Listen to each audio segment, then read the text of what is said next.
dans le livre de Matthieu, au chapitre 24, à partir du verset 36. Écoutez cette lecture, on lit ensemble la parole de Dieu.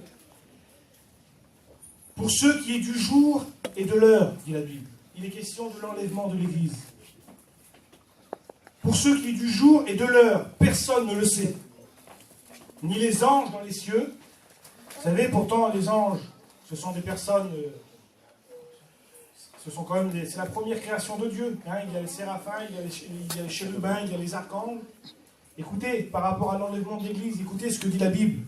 Pour ceux qui est du jour et de l'heure, personne ne le sait. C'est-à-dire les hommes sur la terre, personne.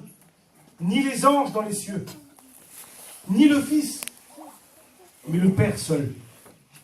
Ce qui arriva du temps de Noé arrivera de même à l'avènement du Fils de l'homme.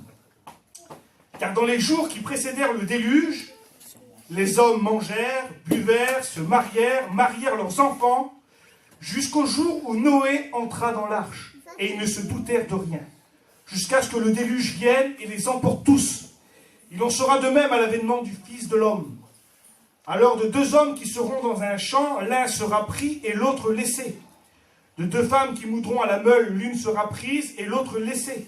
Et veillez donc, puisque vous ne savez pas quel jour votre Seigneur viendra.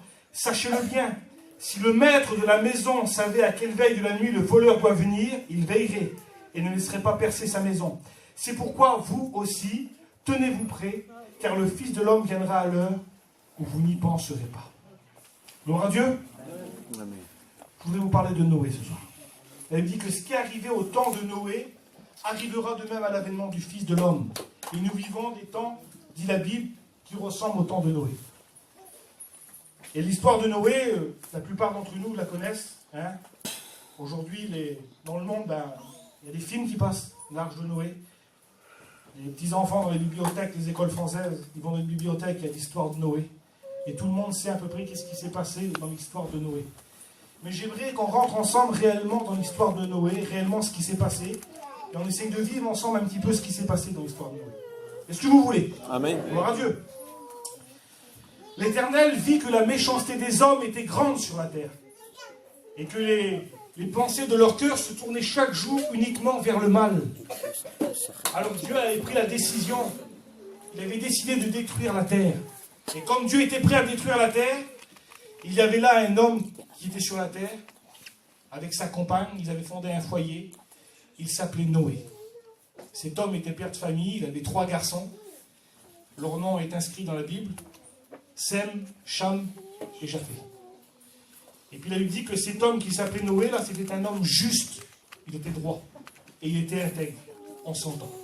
Et puis Noé, la Bible dit que c'est un homme qui marchait avec Dieu.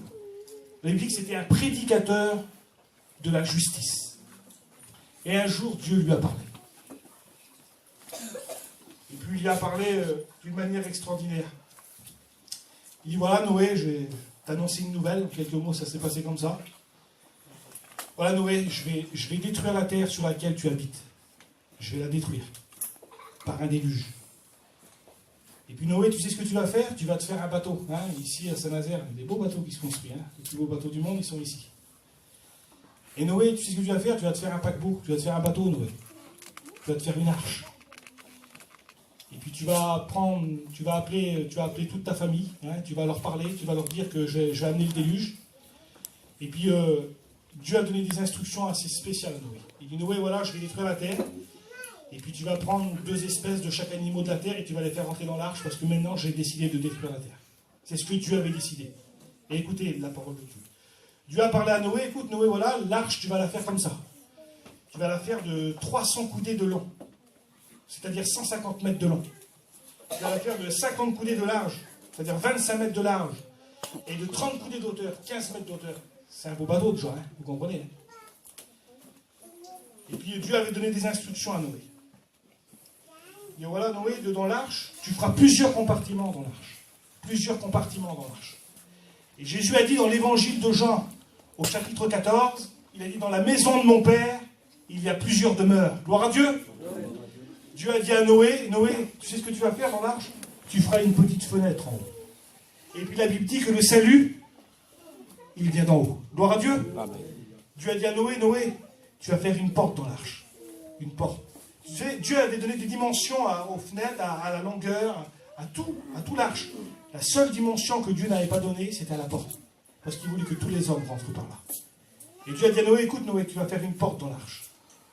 Et puis Jésus a dit dans le livre de l'Apocalypse, il dit, moi je suis la porte. Vous comprenez? Et puis Noé s'est mis à l'œuvre, il a commencé à construire. Selon les histoires, selon l'histoire de la Bible, il a mis entre 70, 80 ans. Et des fois on trouve même de 80 à 120 ans pour construire l'arche. C'était un travail terrible. Mais Noé s'est mis à l'œuvre de Dieu. Vous voyez, il s'est mis à l'œuvre, il a écouté la voix du Seigneur. Et puis Noé a commencé à travailler. Il a commencé à travailler. Le bois, il a commencé à travailler. Et puis Noé, il avait ses enfants avec lui. Écoutez. Et puis il avait dit que Noé, c'était un prédicateur de la justice. Qui dit prédicateur, dit prédication. Vous voyez, Noé, sûrement qu'à son époque, il y avait beaucoup de monde aussi autour de lui. Il y avait beaucoup de gens, de toute famille, de toute race. Il avait aussi sa famille, Noé. Il avait aussi des cousins germains, sûrement. Des cousines, des petits cousins de voix, peut-être. Il avait peut-être ses beaux-frères, ses belles-sœurs, ses petits-neveux, ses petites-nièces. Vous voyez, toute la famille de Noé aussi. Il y avait peut-être plein de monde, vous comprenez? Et puis Noé leur a parlé. Voilà, écoutez, je suis en train de construire un arche, là. Et puis voilà, Dieu m'a dit qu'il va détruire la terre par un déluge. Et puis sûrement qu'ils se sont moqués de Noé. Sûrement Noé était un fou. C'est comme aujourd'hui, nous. On dit à plein de gens que le Seigneur, il revient bientôt. Et puis les gens nous prennent pour des fous, ils ne nous croient pas. Et puis au temps de Noé, c'était pareil. Ils devaient prendre Noé pour un fou. Noé, tu es un fou, tu vas construire un bateau là dans un pays où il ne tombe jamais d'eau, en Orient là-bas. Il ne tombe jamais d'eau là-bas. Tu m'aurais dit en Angleterre après. Mais pas là-bas quand même. Vous comprenez? Et puis écoutez, Noé a commencé à construire. Et puis la Bible dit que l'eau a commencé à tomber sur la terre. Pendant 40 jours et 40 nuits. Les écluses des cieux se sont ouvertes. Les écluses du sol se sont ouvertes. L'eau a jailli de la terre. Et pendant 40 jours et 40 nuits, l'eau a commencé à tomber. Et puis la porte de l'arche, elle était restée rouverte pendant 7 jours, dit la Bible. Elle a été rouverte pendant 7 jours. Parce que Dieu veut que tous les hommes soient sauvés. Et vous savez qui c'est qui est rentré dans l'arche? Noé, sa femme, ses 3 garçons, ses 3 belles filles. Quelle beauté, quel témoignage qu'il a donné. Il a sauvé sa petite famille. Ceux qui ont voulu écouter, ceux qui ont voulu accepter. Et puis ils ont rentré dans l'arche. Et vous savez qui c'est qui est rentré dans l'arche aussi? Tous les animaux. Ils ont écouté la voix de Dieu. Ils ont rentré aussi dans l'arche. Et puis écoutez la parole de Dieu. Je me suis imaginé ça, moi. C'est comme l'eau a commencé à tomber là. Et puis ça devait couler à fond, l'eau là. Au départ, c'était jusqu'aux pieds. Vous voyez, au départ, c'était peut-être rigolo pour les gens de l'époque. C'était amusant de voir de l'eau, de s'amuser avec de l'eau. C'était une piscine pour les petits au départ, peut-être. De l'eau un petit peu partout, là. Et jamais ils ont vu ça, eux, là-bas. Mais l'eau a commencé à monter jusqu'aux genoux. Vous voyez? Jusqu'aux genoux, avec du courant. Et là, les gens ont commencé à paniquer. C'est ce que moi, je me suis imaginé, puis sûrement que ça s'est passé comme ça. L'eau a commencé jusqu'aux reins. Et puis là, vous savez ce qui se passait là? C'est que là, les gens hurlaient. Il y avait des gens qui se noyaient partout, des petits enfants qui étaient en train de se noyer dans l'eau. Vous voyez? De partout, ça hurlait. Imaginez, vous avez vu quand il y a une catastrophe dans nos familles là?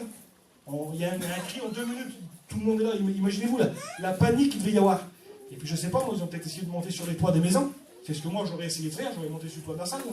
Dans un arbre, les gens devaient monter dans les arbres, je sais pas, moi, j'ai essayé de s'en sortir. Imaginez-vous la catastrophe, tous les gens en train de périr. Et puis la porte de l'arche, elle avait été restée ouverte pendant 7 jours pourtant. Et puis il dit que c'est Dieu lui-même qui a fermé la porte de l'arche. Et puis sûrement, peut-être qu'il y en avait qui savaient nager à cette époque-là. Quelques-uns, je ne sais pas. Et puis ils sont venus, puis leur seule solution à ces hommes et à ces femmes qui étaient là, à ces jeunes garçons, à ces jeunes filles qui étaient là, leur seule solution, leur seul moyen, le regard à eux sûrement qui se sont portés sur l'arche. La solution, c'est le bateau. La solution, c'est l'arche pour nous. Alors peut-être qu'ils ont nagé jusqu'à l'arche et puis qu'ils ont frappé à la porte de Noé. Noé, ouvre-nous, Noé. Et puis il a dit que c'est Dieu lui-même qui avait fermé la porte. Et sûrement que derrière la porte de l'arche, là, sûrement qu'il y avait des beaux-frères à Noé, ses belles-sœurs, ses petits-neveux peut-être. Des gens qui ont écouté l'évangile. Combien de fois que Noé leur a parlé? Combien de fois que nous, on a parlé à nos familles aussi? Et puis Noé devait avoir un cœur comme ça derrière la porte de l'arche, là. Il a peut-être voulu rouvrir la porte, mais c'était trop tard. C'était trop tard, dit la Bible. Et puis Noé devait sûrement en pleurer peut-être, de voir ces gens qui étaient en train de périr, là. Et vous savez ce qui séparait les gens avec Noé? C'était pas grand-chose. Hein. C'était simplement l'épaisseur du bois de la porte. C'était pas grand-chose. Jésus a dit un jour à un homme, tu n'es pas loin du royaume des cieux. Mais pas être loin, c'est pas y être, vous comprenez? Je vais prendre le train à Saint-Nazaire, un exemple là. Je suis prêt à monter dans le train, puis la porte du train se ferme. Le train est parti, je suis resté sur le quai. Vous comprenez? Pourtant, j'étais pas loin. Vous voyez? Et ça se jouait à pas grand-chose. Vous voyez? Simplement l'épaisseur du bois de la porte là. Et ce bois de la porte, vous savez, je l'ai comparé à quoi? À quoi? Je l'ai comparé au bois de la croix. Ça veut dire que si on ne passe pas par la croix, là, il dit que la prédication de la croix, eh ben, c'est une folie pour ceux qui périssent. Et croyez-moi que ce jour-là, c'était une folie pour les gens qui étaient en train de mourir dans l'eau. Mais c'était une puissance pour ceux qui étaient montés dans l'arche. Amen. Et ça se jouait à pas grand-chose, il ne manquait pas grand-chose. Il y a combien de temps qu'ils viennent au Réunion? Vous savez, Noé et sa petite famille n'ont pas été sauvés dans l'arche parce que c'était des bonnes personnes, c'est une bonne famille, des gens gentils, tranquilles. On n'est pas sauvés parce qu'on est des bonnes personnes. On n'est pas sauvés parce qu'on est gentils. Vous voyez? Et peut-être au temps de Noé, avant que tout ça arrive, il y en a qui ont peut-être donné un coup de main à Noé aussi. Vous voyez? Et combien de fois dans nos missions aujourd'hui, là, il y en a qui donnent des coups de main, ils tirent sur l'eau, l'autre ils montent au chapiteau. Vous voyez? Ils donnent des coups de main. Mais c'est pas parce qu'on fait des bonnes œuvres qu'on est sauvés, vous comprenez? Vous savez, il y a un copain que je connais, c'est le petit Gervais. Un jour, il a dit ça. Je l'ai écouté de mes oreilles. Il a dit, c'est pas parce qu'on reste 3 jours dans un garage que ça fera de nous une voiture. On peut rester 5 jours dans un aéroport, ça fera pas de nous un avion.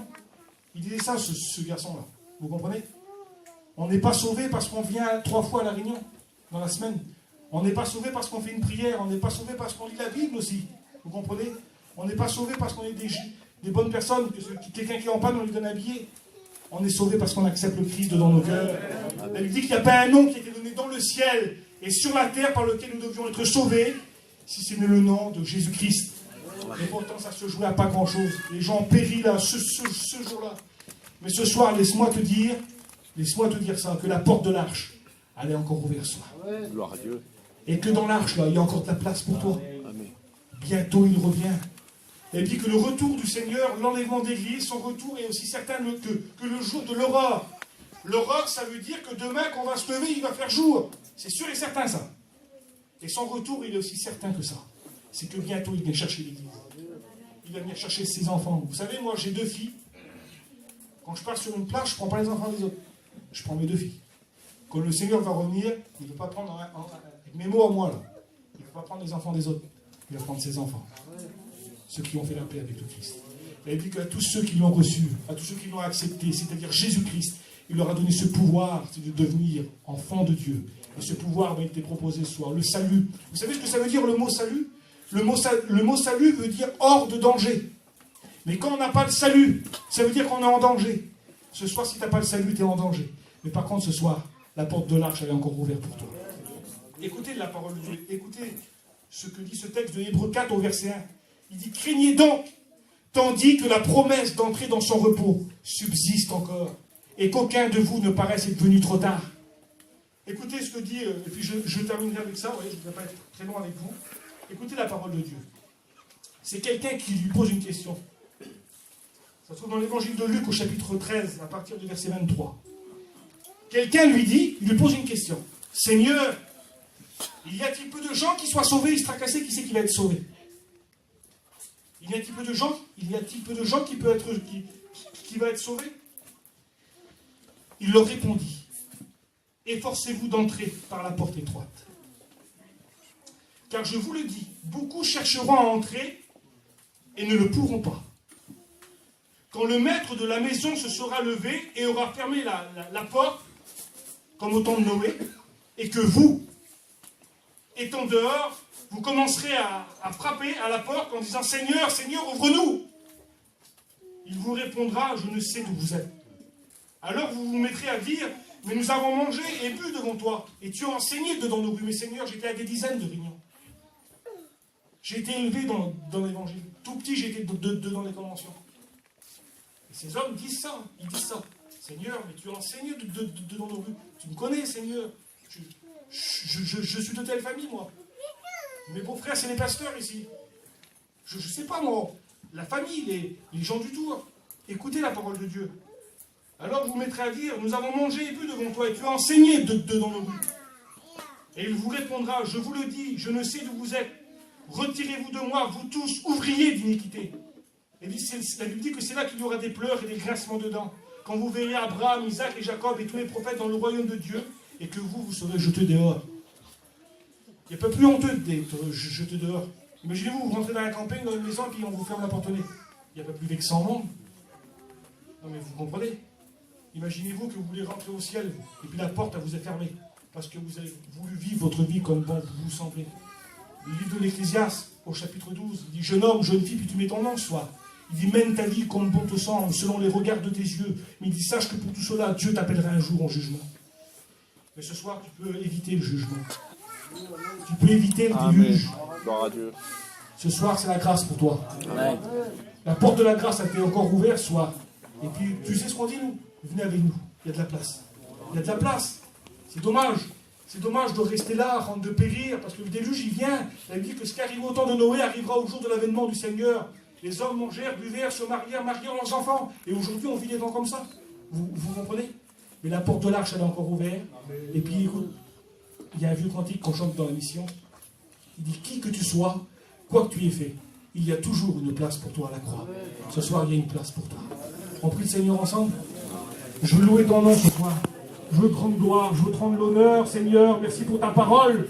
Je sais que ta parole, elle ne revient pas à toi sans avoir fait quelque chose dans un cœur. Et toi, nos familles qui sont là, Seigneur, nos amis, ben, Seigneur, que tu puisses toucher leur cœur, Seigneur, et leur faire comprendre qu'il y a encore ta place, parce que tu veux que tous les hommes soient sauvés. Et puis ce soir, je voulais peut-être te donner l'occasion, peut-être ce soir. Tu aurais été une personne ce soir qui voudrait dire, moi, Seigneur, je voudrais rentrer dans l'arche. Je ne veux pas rester dehors, Seigneur. Je voudrais faire une expérience avec toi. Et bien, tu lèves ta main, tu la rabaisses et je vais prier le Seigneur pour toi. Est-ce qu'il y a une personne qui voudrait faire une expérience avec le Seigneur, soit c'est gratuit, tu n'as rien à payer. Est-ce qu'il y a une personne pour Jésus, soit c'est pas pour me faire plaisir à moi, c'est pour toi, soit. Est-ce qu'il y a une personne qui veut rentrer dans l'arche parce que bientôt la porte de l'arche va être fermée? Mais ce soir, elle est encore ouverte. Tu as encore l'occasion de faire une expérience avec le Seigneur. Est-ce qu'il y a une personne pour Jésus, soit? Est-ce qu'il y a une personne qui veut rentrer dans l'arche, qui veut être en sécurité, soit? Tu lèves ta main, tu la rabaisses, tout le monde a les fronts courbés, et puis moi je vais prier le Seigneur pour toi.